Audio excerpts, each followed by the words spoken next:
Hello everyone once again welcome to my channel. और आज हम सीखेंगे class 10th First Flight book का chapter number 4, that is from the diary of Anne Frank. The diary of Anne Frank, the writer of this chapter is Anne Frank. एक famous novel हुआ है the diary of a young girl, जिसको Anne Frank ने लिखा था। And she has written it in around 1900 century. And at that time when Germany was means German, at that time Germany was ruled by the Hitler। और Hitler के बारे में आप सबने सुना ही होगा कि उसने जितने भी जूस थे उनके अगेंस्ट जो परसिक्यूशन था उसको स्टार्ट किया होता। जितने भी जूस थे उसने उनको मरवा दिया था। So at that time she was in a hiding. उस टाइम पे वो छुपी हुई थी अपनी फैमिली के साथ, और उसी टाइम पे उसने अपनी जो डायरी है इसको लिखा है।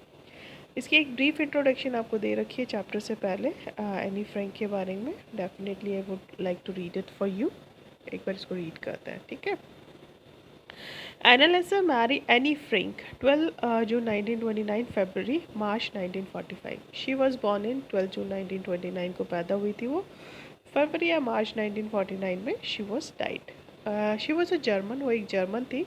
Born Jewish girl who wrote while in hiding with her family and four friends in Amsterdam during the German occupation of the Netherlands in World War II। World war two के time की बात है। वो एक Jewish girl थी। Jewish एक community का नाम है। एक ज्यूइश गर्ल थी जिसने कि जब वो हाइडिंग में थी, जब वो छुपी हुई थी अपनी फैमिली के साथ और अपने 4 और दोस्तों के साथ एम्स्टरडेम में, जबकि जो जर्मन था और नीदरलैंड था उसके बीच मतलब वॉर चल रही थी। At that time Second world War going on थी। उस टाइम पे वो छुपी हुई थी। हर family had move to Amsterdam. उसकी जो फैमिली थी वो एम्स्टरडेम एम्स्टरडेम एक जगह का नाम है, वहाँ पर चले गए थे। After the Nazis gain power in Germany, जबकि जो नाजीज थे वो जर्मनी में पावर में आ गए थे। यानी कि जो नाजीज की पार्टी थी वो पावर में थी उस टाइम पे। That was in the majority, but were trapped when the Nazi occupation extended into the Netherland. लेकिन वो पकड़े गए थे जैसे ही जो नाजीज थे उनका जो पावर थी वो नीदरलैंड तक बढ़ गई थी। तो उस टाइम पे वो पकड़े गए थे। पहले वो छुपे हुए थे बट उस टाइम पे वो पकड़े गए थे। As persecutions against the Jewish population increase, और जो परसिक्यूशंस थी यानी कि उनको जो मारने का काम था वो बढ़ता ही जा रहा था। The family went into hiding in July 1942 in hidden rooms of a father auto Franks office building. तो जब वो लोग नाजीज जो थे जूश को मारना स्टार्ट कर चुके थे और वो बहुत ज़्यादा लेवल पे उनको मारते ही जा रहे थे, तो उसकी जो फैमिली थी वो छुपने के लिए चली गई थी। 1942 में वो छुप गए थे। कहाँ पर छुपे थे? जो उसके फादर थे ओटो फ्रैंक, उसके ऑफिस की बिल्डिंग में, जहाँ पर कि दो खुफिया रूम्स थे, वहाँ पर जाकर वो छुप गए थे। After 2 years in hiding, the group was betrayed and transported to the concentration camp system where Annie died of typhus in Bergen Belsen within days of her sister Margot Frank। कहते हैं लेकिन 2 साल तक वो छुपे रहे, लेकिन 2 साल के बाद किसी ने उनको धोखा दिया और वो पकड़े गए, और उसके बाद उनको कंसंट्रेशन कैंप में डाल दिया गया, जहाँ पर कि जो एनी फ्रैंक थी वो टाइफस यानी कि टाइफाइड की वजह से मर गई थी बर्जन बल्सन में, अपनी जो सिस्टर थी मार्गट फ्रैंक के उसके कुछ दिनों के बाद। Her father auto the only survivor of the group, उसके जो फादर ऑटो फ्रैंक थे उनकी पूरी फैमिली में सिर्फ वही बचे थे। रिटर्न टू एम्स्टरडेम, वो एम्स्टरडेम वापस आते हैं आफ्टर द वॉर एंडेड, जब सेकेंड वर्ल्ड वॉर ख़त्म हो जाती है तब। To find that her diary had been saved, और वो देखते हैं कि वो मर चुकी है लेकिन उसकी जो डायरी है वो बची हुई है। Convinced that it was a unique record, he took action to have it published in English under the name The Diary of a Young Girl। और उनको लगा कि वो एक यूनिक मतलब सबसे अलग रिकॉर्ड है, इसलिए उन्होंने उसकी जो डायरी थी उसको पब्लिश करा दिया। किस नाम से? The diary of a young girl, इस नाम के नावल से उसने उनको पब्लिश करा दिया। The diary was given to Anne Frank for her 13th birthday. जो डायरी थी उसको एनी फ्रैंक को उसके 13 बर्थडे पे गिफ्ट में मिली थी। And chronicles the events of her life from 12 June 1942 until its final entry of 1st August 1944. कहते हैं कि उसके अंदर क्रॉनिकल्स यानी कि सीक्वेंस में उसने इवेंट्स को नोट डाउन किया है 12 जून 1942 से लेकर 1 अगस्त 1944 तक. It was eventually translated from his original Dutch into many languages. उसके जो eventually मतलब उसको काफ़ी सारी लैंग्वेजेस में डब किया गया. Initially it was in Dutch. सबसे पहले वो जो नॉवल था वो कौन सी लैंग्वेज में था, डच में था, लेकिन उसके बाद उसको काफ़ी सारी लैंग्वेजेस में ट्रांसलेट कर दिया गया and become one of the world's most widely read books. और मतलब वो एक इतना फेमस नॉवल हुआ कि पूरे दुनिया में वो सबसे ज़्यादा पढ़े जाने वाली बुक्स में काउंट होने लगा. There have also been several films. उसके ऊपर काफ़ी सारी फिल्म्स भी बनी हैं. टेलीविजन एंड थिएट्रिकल प्रोडक्शंस काफ़ी सारे मतलब सीरियल्स भी बने हैं. और जो थिएट्रिकल में ड्रामा होता है वो भी उसके ऊपर किया गया है. एंड इवन एन ओपेरा, और जो एक ओपेरा सॉन्ग होता है वो भी उसके ऊपर गाया गया है उस डायरी के ऊपर, based on the diary. Described as a work of mature and insightful mind, the diary provides an intimate examination of daily life under Nazi occupation. कहते हैं कि वो एक मैच्योर लड़की ने बहुत ही अच्छे से उसके अंदर और अपना जो इंसाइटफुल जो इंटेलिजेंट माइंड है उसको यूज़ करके जो डायरी है उसके अंदर अपनी जो इंटीमेट एग्जामिनेशन है जो कि उसने बहुत पास से जिन चीज़ों को नोटिस किया था अपनी डेली लाइफ के अंदर नाजीज ऑक्यूपेशन के बारे में, उसके बारे में उसने उसके अंदर लिखा है अपनी डायरी के अंदर. Anne Frank has become one of the most renowned and discussed of the holocaust victim. जो हॉलोकॉस्ट यानी कि जो लोगों को मारा गया था गैस चैम्बर्स में डाल डाल कर नाजीज ने जो ये किया था, तो कहते हैं जो एनी फ्रैंक थी वो सबसे ज़्यादा जानी जाती है हॉलोकॉस्ट के विक्टिम्स में. जितने भी लोग मारे गए थे उनके विक्टिम्स में वो सबसे ज़्यादा फेमस है. राइट.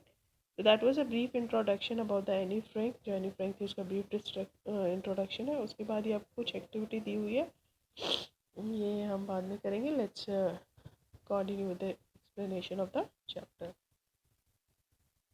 यहाँ से जो आपका चैप्टर है वो स्टार्ट होता है. She is saying that writing is in a diary is a really strange experience for someone like me. कहते हैं जो एक डायरी है उसमें लिखना सही में एक अजीब एक्सपीरियंस है मेरे जैसी लड़की के लिए. Not only because I have never written anything before. कहते हैं इसलिए नहीं कि मैंने पहले कभी कुछ लिखा नहीं है, but also because it seems to me that later on neither I nor anyone else will be interested in the musings of a 13-year-old school girl. कहते बल्कि इसलिए क्योंकि मुझे ऐसा लगता है ना ही तो मैं और ना ही और कोई जो एक 13 साल की लड़की की जो मॉसिंग्स हैं जो आइडियाज़ हैं उनको पढ़ने में इंटरेस्टेड होगा. तो इसीलिए वो उसके लिए काफ़ी स्ट्रेंज एक्सपीरियंस था क्योंकि उसको लगता था कि एक 13 साल के बच्चे के आइडियाज़ को पढ़ने में ना ही तो वो खुद इंटरेस्टेड होगी और ना ही कोई और इंटरेस्टेड होगा. Fine. Oh well, it doesn't matter. I feel like writing and I have an even greater need to get all kind of things off my chest. कहता oh well, ठीक है कोई बात नहीं है, इससे कोई फ़र्क नहीं पड़ता कोई मेरे आइडियाज़ को रीड करना चाहता है या नहीं करना चाहता. आई फील लाइक राइटिंग मतलब मुझे लिखना पसंद है एंड उससे भी ज़्यादा जो ग्रेटर नीड है मतलब मेरे को बहुत ज़्यादा ज़रूरत है कि मेरे जो दिल के अंदर है बहुत सारी चीज़ें जो छुपी हुई है उनको मैं बाहर निकाल दूँ. और उसको बाहर निकालने का एक ही तरीका है कि मैं डायरी लिखना स्टार्ट कर दूँ. Paper has more patience than people. वो कहते हैं कि जो पेपर है उसके अंदर लोगों से ज़्यादा पेशेंस होता है, ज़्यादा धैर्य होता है. I thought of this saying on one of those days when I was feeling a little depressed and was sitting at home with my chin in my hands. कहते हैं मैं इस ये जो कहावत थी इसके बारे में सोचती रहती थी हमेशा जब मैं बहुत ज़्यादा डिप्रेस फील करती थी, बहुत ज़्यादा सैड फील करती थी और अपने घर में हमेशा बैठी रहती थी अपने दोनों के हाथों के बीच में अपनी ठोड़ी को रख कर. बोर्ड एंड लेसलेस, बहुत ज़्यादा बोर होती थी और बहुत ज़्यादा लेसलेस यानी कि मेरे अंदर कोई भी एनर्जी नहीं होती थी. Wondering whether to stay in और गो आउट, और हमेशा सोचती रहती थी कि मुझे घर के अंदर रहना चाहिए या बाहर जाना चाहिए. I finally stayed where I was brooding, और मतलब और मैं फाइनली वहीं पे रुक जाती थी जहाँ पर कि मैं हमेशा ब्रूड करती रहती थी। ब्रूड करता बहुत सीरियसली होगा किसी चीज़ के बारे में सोचना, और वहीं पर बैठकर बहुत सीरियसली सोचती रहती थी। Yes, paper does have more patience, and since I'm not planning to let anyone else read the stiff backed notebook grandly referred to as a diary, unless I should ever find a real friend, it probably won't make a bit of difference. कहते हैं कि ठीक है, paper के अंदर ज़्यादा patience होता है इंसानों से, और मैं बिल्कुल भी प्लान नहीं कर रही थी कि कोई भी और जो है वो मेरी जो डायरी है उसको रीड करे मेरे पीछे से, और जिसको कि मैं ग्रैंडली बहुत बड़ा सा नाम लेकर उसको डायरी बुलाती हूँ। Unless I should ever find a real friend, जब तक कि मेरे को कोई रियल जो फ्रेंड है वो नहीं मिल जाता। It probably won't make a bit of difference, कहते हैं इससे शायद कोई भी फ़र्क नहीं पड़ता। Now I am back to the point, अब मैं वापस अपने पॉइंट पे आती हूँ। दैट प्रॉम्प्टेड में, जो कि मुझे उकसा रहा है, टू कीप अ डायरी, कि मैं अपने पास एक डायरी रखूँ इन द फर्स्ट प्लेस, सबसे पहले प्लेस में मैं किसको रखूँ, अपनी डायरी को। I don't have a friend, मेरा कोई भी फ्रेंड नहीं है। Let me put it more clearly, मैं इसको और ज़्यादा क्लियरली बताती हूँ। Since no one will believe that a 13-year-old girl is completely alone in this world, कहते शायद क्योंकि शायद कोई भी इस बात पर विश्वास नहीं करेगा कि एक जो 13 साल की बच्ची है वो पूरी इस दुनिया में अकेली है, उसका कोई भी फ्रेंड नहीं है। एंड आई एम नॉट, कहती और हाँ, मैं बिल्कुल अकेली हूँ भी नहीं। आई हैव लविंग पेरेंट्स, मेरे पास बहुत प्यार करने वाले पेरेंट्स हैं, एंड ए 16-year-old सिस्टर, और मेरे पास एक 16 साल की बड़ी बहन है। And they are about 30 people I can call friends, और मेरे आसपास 30 ऐसे लोग हैं जिनको कि मैं अपना फ्रेंड्स बोल सकती हूँ। आई हैव अ फैमिली, मेरी एक अच्छी फैमिली है, loving aunts and a good home, मतलब प्यार करने वाली आंटियाँ हैं और एक बहुत सुंदर सा घर भी है। No one on surface I seem to have everything, कहते हैं कि नो, कहते कि नहीं, ऑन द सरफेस, कहते ऊपरी तौर पर बिल्कुल ऐसा लगता है कि मेरे पास तो सब कुछ है, I have everything except my one true friend, कहते कि सिर्फ सब कुछ है, सिर्फ एक सच्चा दोस्त नहीं है। All I think about all I think about when I am with friends is having a good time, कहते हैं कि और मैं सोचती हूँ कि जब भी मैं अपने दोस्तों के साथ होती हूँ तो मेरा बहुत अच्छा टाइम बीतता है, मैं बहुत अच्छे से टाइम स्पेंड करती हूँ। I can't bring myself to talk about anything but ordinary everything, कहती है कि मैं बहुत सारी अपनी दिल की बात उनसे नहीं कर पाती, सिर्फ नॉर्मल जो ऑर्डनरी बातें होती हैं, नॉर्मल दिनचर्या की बातें होती हैं, वही मैं उनसे कर पाती हूँ। We don't seem to be able to get any closer, वो कहते हैं कि मेरे को लगता है कि हम और ज़्यादा पास नहीं आ सकते, एंड दैट्स द प्रॉब्लम, कहती है और यही प्रॉब्लम थी।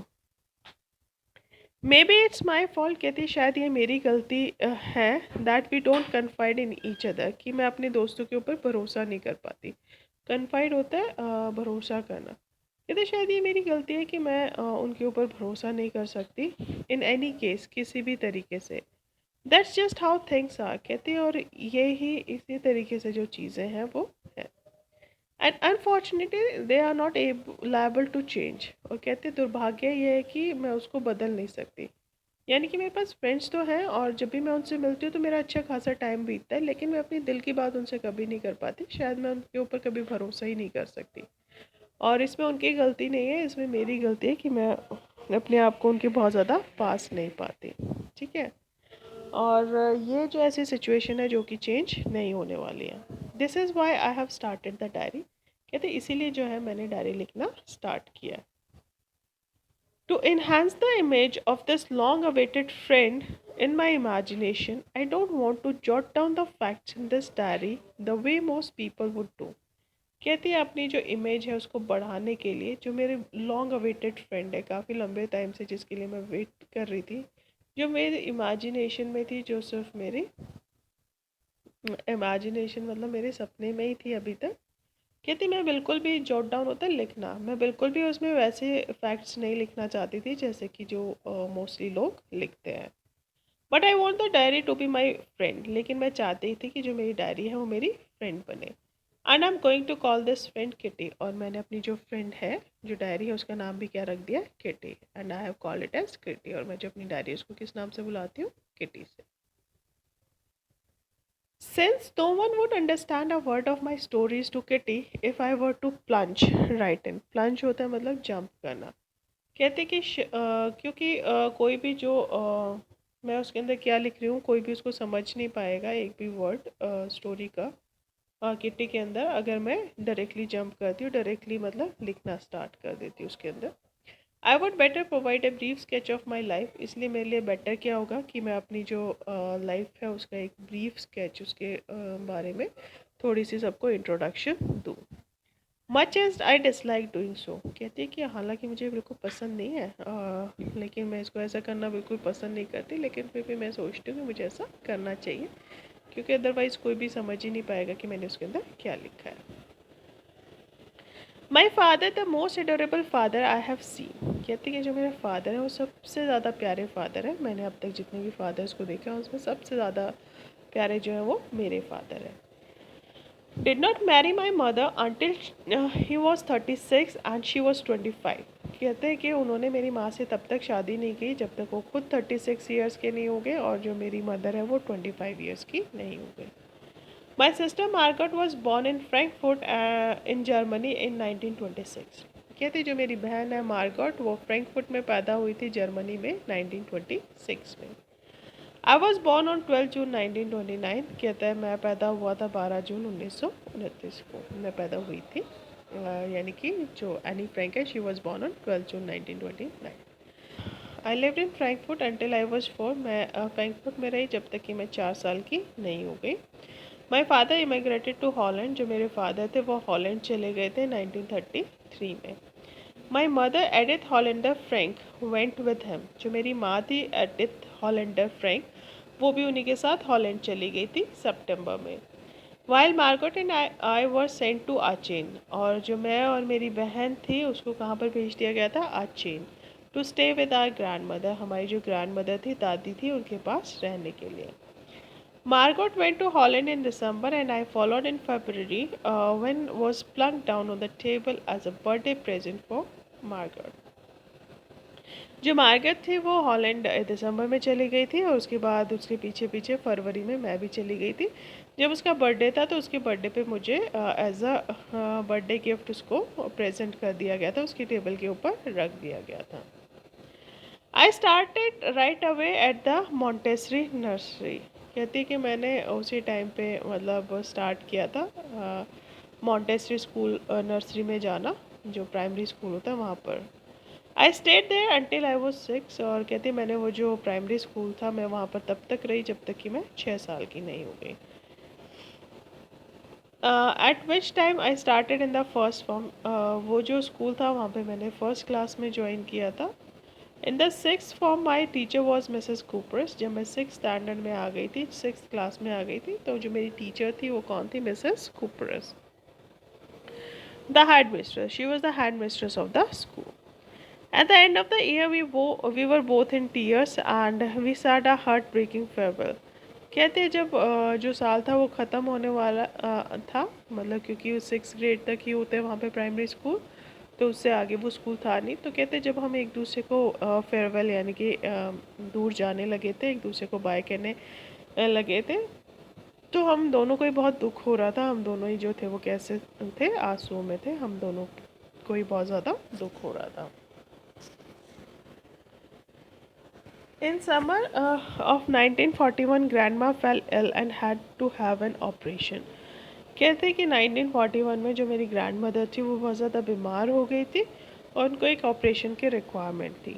So my birthday pass with little celebration. इसलिए जो मेरा बर्थडे था वो बहुत ही कम सेलिब्रेशन के साथ मनाया गया. ग्रैंड माँ डाइड इन जनवरी 1942. जो मेरी ग्रैंड मदर थी वो जनवरी 1942 में एक्सपायर हो गई थी मर गई थी. No one knows how often I think of her and still love her. कहते कोई भी नहीं जानता कि मैं उनके बारे में कितना सोचती थी और मैं उनसे कितना आज भी प्यार करती हूँ. This birthday celebration in 1942 was intended to make up for the other and grandma's candle was lit along with the rest. कहते ये जो 1942 का सेलिब्रेशन है ये जानबूझकर किया गया है दूसरों के लिए. और जो मेरी ग्रैंड मदर है उसके लिए भी मैंने एक जो एक्स्ट्रा कैंडल है वो अपने बर्थडे के दिन जलाई है. दैट मीन्स मतलब वो बहुत प्यार करती थी अपनी ग्रैंड मदर से, उसको बहुत मिस करती थी, इसीलिए उसने अपने बर्थडे पे एक एक्स्ट्रा जो कैंडल थी वो उनके लिए जलाई थी, right. The four of us are still doing well, कहते हैं हम जो चारों हैं, मैं, मेरी मदर, फादर और मेरी सिस्टर, हम बहुत अच्छा कर रहे हैं। And that brings me to the present date of 28 June 1942। और इसीलिए ये जो है मुझे आज की डेट पे जो 20 जून 1942 है यहाँ पर लेकर आता है।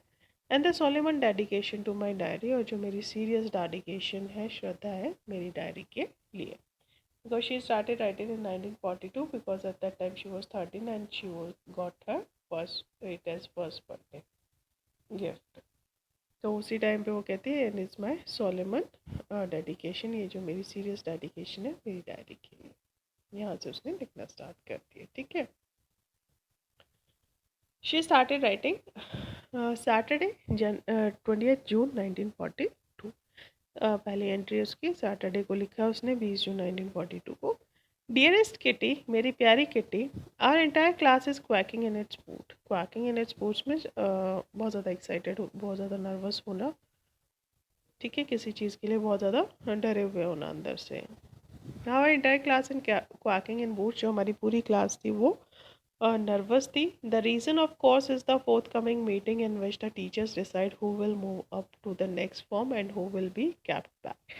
कहते हैं कि उसका जो रीज़न था वो ऑफ कोर्स बहुत क्लियर था, जो आने वाली मीटिंग थी वो उसका रीज़न था, जिसके अंदर जो टीचर्स थे वो डिसाइड करने वाले थे कि कौन जो है वो नेक्स्ट क्लास में मूव करेगा, कौन जो है नेक्स्ट क्लास में प्रमोट होगा, और जो कौन है वो वहीं पर वापस रह जाएगा, नेक्स्ट क्लास में प्रमोट नहीं होगा। Half the class is making bets, कहते आधी से ज़्यादा क्लास जो थी वो बेट लगा रही थी, शर्त लगा रही थी। GN and I laugh ourselves silly at the two boys behind us, CN and Jacques।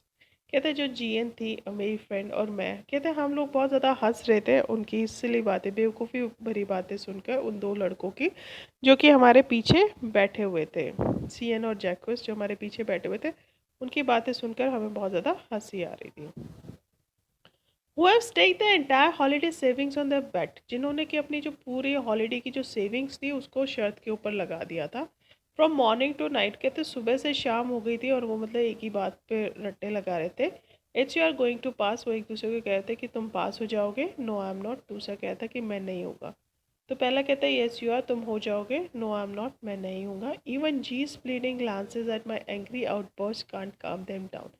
कहता है हालांकि जो जीस थी, जीएन थी, उसने प्लीज मतलब उसने बहुत ही मतलब मिन्नत करते हुए उनकी तरफ देखा था, और जो मेरा गुस्सा था उनके ऊपर फूट पड़ा था, उसके बाद भी वो जो थे वो बिल्कुल भी काम डाउन नहीं हुए थे, बिल्कुल भी चुप नहीं हुए थे, उसको वो शांत नहीं करा पाया था, मेरा गुस्सा भी और उसकी जो रिक्वेस्ट थी वो भी। देखो कि पॉन स्पीकिंग लाइक दैट, वो ऐसे ही शर्त लगाए जा रहे थे, वो एक कह रहा था तुम पास हो जाओगे, दूसरा कहता तुम नहीं आओगे। इफ़ यू आस्क मी, कहती है अगर तुम मुझसे पूछोगी, there are so many dummies that about a quarter of the class should be kept back. कहती है अगर मुझसे पूछोगे तो इतने सारे बेवकूफ़ बच्चे हैं हमारी क्लास में कि 1/4 क्वार्टर होता है, 1/4, कहते हैं 1/4 जो क्लास है वो इसी क्लास में रहनी चाहिए, वो आगे नहीं जानी चाहिए। But teachers are the most unpredictable creatures on earth. कहते हैं लेकिन आप टीचर्स के बारे में कुछ नहीं कह सकते, because they are the most unpredictable creatures. वो एक ऐसे क्रिएचर्स हैं, ऐसे प्राणी होते हैं जिसके बारे में आप कोई भी अंदाज़ा नहीं लगा सकते हो, वो कुछ भी कर सकते हैं टीचर्स जो है। आई am not so worried about my girl friends, कहती है मैं बिल्कुल भी अपनी जो गर्ल फ्रेंड्स हैं उनके बारे में चिंतित नहीं हूँ। एंड माई सेल्फ, और ना ही मैं अपने बारे में चिंतित हूँ, मतलब मुझे अपनी भी चिंता नहीं है और अपनी फ्रेंड्स की भी चिंता नहीं है, क्योंकि हम सारी जो है वो पढ़ाई में काफ़ी अच्छे हैं। We will all we shall make it, कहते हैं हम इसको कर लेंगे। The only subject I am not sure, कहते हैं सिर्फ एक ही सब्जेक्ट में जो है वो मुझे श्योरिटी नहीं है अबाउट इज़ मैथ्स। वो कौन सा सब्जेक्ट है? Maths. Anyway all we can do is wait, कहते हैं कि कोई बात नहीं, हम सिर्फ एक ही काम कर सकते हैं, वेट कर सकते हैं रिजल्ट का। Until then we keep telling each other not to lose heart, और जब तक ये रिजल्ट नहीं आ जाता हम एक दूसरे को यही कह सकते हैं कि अपना दिल छोटा मत करो। I get along pretty well with all my teachers, वो बताती कि मेरी जो है मेरी सारी टीचर्स के साथ बहुत अच्छी बनती है। So I am very good with all my teachers. There are 9 of them, कहते हैं 9 टीचर्स हैं हमारे स्कूल में। 7 men and 2 women, जिसमें से 7 मैन हैं और 2 वुमेन्स हैं। Mr. Kissing, the old Fauji who teaches maths, was annoyed with me for ages because I talked so much.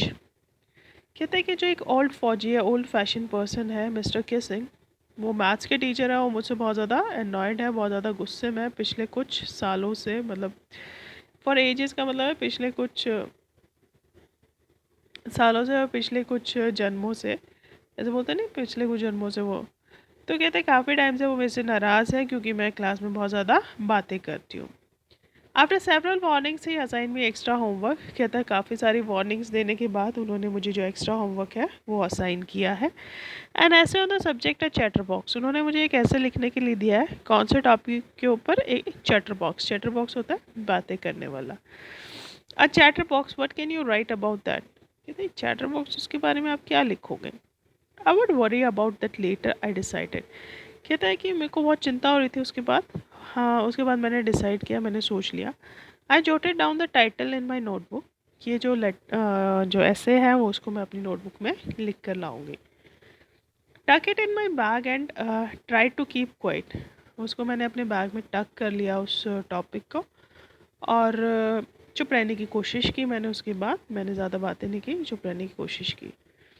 That evening after I would finish the rest of my homework, the note about the ऐसे caught my I.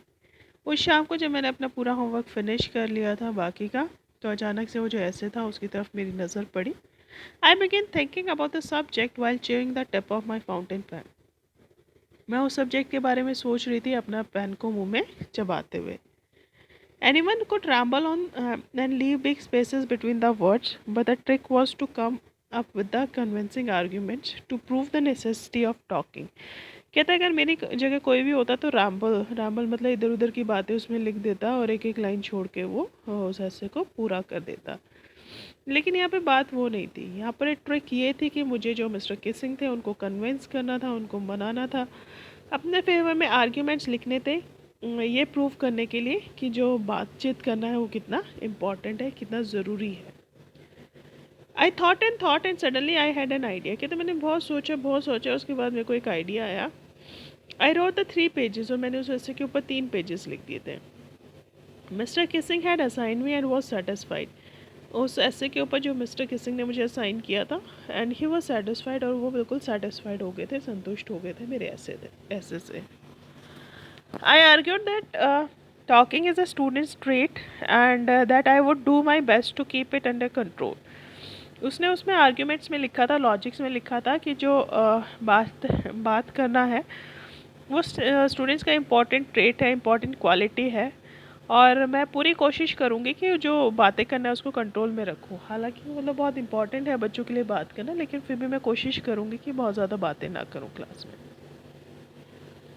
But that I would never be able to cure myself of the habit since my mother talked as much as I did, if not more, and that there is not much you can do about inherited traits. कहते हैं लेकिन शायद मैं ऐसा कभी भी कर नहीं पाऊँगी, मैं अपनी जो टॉकेटिवनेस की जो हैबिट है उसको छोड़ नहीं पाऊँगी, क्योंकि जो मेरी मदर है वो भी बहुत ज़्यादा बातें करती है, जितनी कि मैं बातें करती हूँ उतनी वो भी बातें करती है, और शायद मुझसे भी ज़्यादा। क्योंकि आप उसमें कुछ नहीं कर सकते, क्योंकि ये जो ट्रेट है, ये जो क्वालिटी है वो इनहेरिटेड है, वो मुझे मेरी माँ से मिली है। तो इसमें जो इनहेरिटेड ट्रेट्स हैं जो आपको one generation to another generation pass होती है, तो कहते हैं उस क्वालिटीज़ को आप कुछ नहीं कर सकते, क्योंकि वो मुझे मेरी माँ से मिली है, तो मैं ज़्यादा इसके बारे में कुछ नहीं कर पाऊँगी। Mister Keesing had a good laugh at my argument. जो मिस्टर किसिंग थे वो मेरी आर्ग्यूमेंट्स में, मेरी बातों पे हंसने लगे। But when I proceeded to talk my way through the next lesson he assigned me a second essay. लेकिन जैसे ही मैंने बात करना शुरू किया अपने नेक्स्ट लेसन में, तो उन्होंने मुझे जो दूसरा ऐसे था वो असाइन कर दिया। This time it was suppose to be on an incorrigible chatterbox. Incorrigible means जिसको कभी भी ठीक नहीं किया जा सकता। इस बार उन्होंने जो मुझे ऐसे लिखने के लिए दिया वो उसका टॉपिक क्या था, incorrigible chatterbox. I handed it in, मैंने उसको ले लिया, and mister Keesing had nothing to complain about for 2 whole session. कहते मैंने उसके ऊपर भी लिख के उनको हैंड ओवर कर दिया, और जो मिस्टर किसिंग थे अब उनके पास कंप्लेन करने के लिए कुछ नहीं था अगले 2 लेसन्स तक। However during the third lesson he would finally had enough. कहते जो थर्ड लेसन था उसमें उनका पेशेंस जो था वो फिर उन्होंने लूज़ कर दिया, Annie Frank, as a punishment for talking in class, write an essay entitled Quack Quack Quack, said Mr. Chatterbox. कहते हैं कि जो एनी फ्रैंक, उन्होंने कहा कि एनी फ्रैंक, जो तुम्हें क्लास में पनिशमेंट के तौर पर एक ऐसे लिखने के लिए दिया जाता है, और जो ऐसे है उसका टाइटल क्या है? Quack quack quack, sad mister chatter box. The class roar, कहते जैसे उन्होंने ये कहा कि जो पूरी क्लास थी वो ज़ोर ज़ोर से हंसने लगी। I had to laugh too, कहते मुझे भी हंसी आ रही थी। Though I would nearly exhausted my ingenuity on the topic of chatter boxes. Ingenuity होते हैं ओरिजिनलिटी। कहते हैं कि मेरे को भी हंसी आ रही थी, हालांकि अब मेरे जो आइडियाज़ थे वो ख़त्म हो गए थे। जो मेरी ओरिजिनलिटी थी उस टॉपिक पे ऊपर लिखने की, वो भी ऑलमोस्ट ख़त्म हो चुकी थी। It was time to come up with something else, कहते अभी टाइम आ गया था कि मैं उसके अंदर कुछ और लिखूँ, समथिंग ओरिजिनल, कुछ real. My friend Sen who was good at poetry offer to help me write the essay from beginning to in verse. कहते हैं जो मेरी फ्रेंड सेन थी उसने मुझे ऑफ़र किया, जो कि पोइट्री बहुत अच्छी लिखती थी, कि वो पूरा जो ऐसे इस बार उसको किस में लिखेगी? वर्स में लिख देगी, एक पोइम की उसमें लिख देगी। And I jump for joy, और मैं खुशी से उछलने लगी। Mr Keesing was trying to play a joke on me with his ridiculous subject, but I would make sure the joke was on him.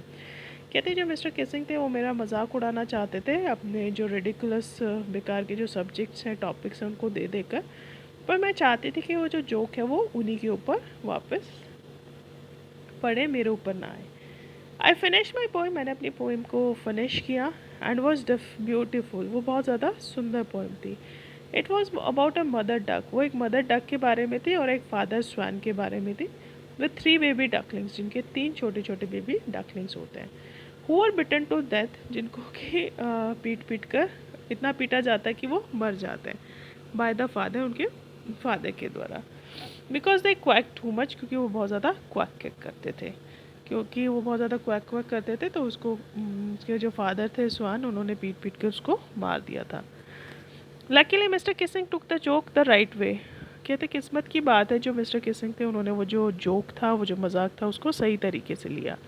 He read the poem in the class, उन्होंने जो वो poem थी उसको class में read किया, adding his on comments, उसके अंदर अपने कमेंट्स डाले, and to several other classes as well, और कहते हैं कि वही नहीं, बाकी सारी अदर क्लासेस में भी उन्होंने वो जो पोइम थी उसको रीड किया। Since then I have been allowed to talk and haven't been assigned any extra homework, और उसके बाद से मतलब मुझे क्लास में बात करना अलाउड हो गया और मुझे कोई भी एक्स्ट्रा होमवर्क नहीं मिला। ऑन द कॉन्ट्रेरी, इसके opposite, mister Keesing always making jokes these days, आजकल जो मिस्टर किसिंग है वो जोक्स उन्होंने करना स्टार्ट कर दिया, यानी कि अब वो उतने सीरियस नहीं लग रहे हैं। Now he started making jokes, now he becomes a funny person. Yours any, यहाँ पर उसकी जो डायरी एंट्री है वो फिनिश होती है। Extracted from the diary of a young girl, ये एक्सट्रैक्ट है diary of a young girl जो नॉवल है उससे। आई होप आपको चैप्टर समझ में आया होगा, right? And that's all for today. Thank you and have a nice day.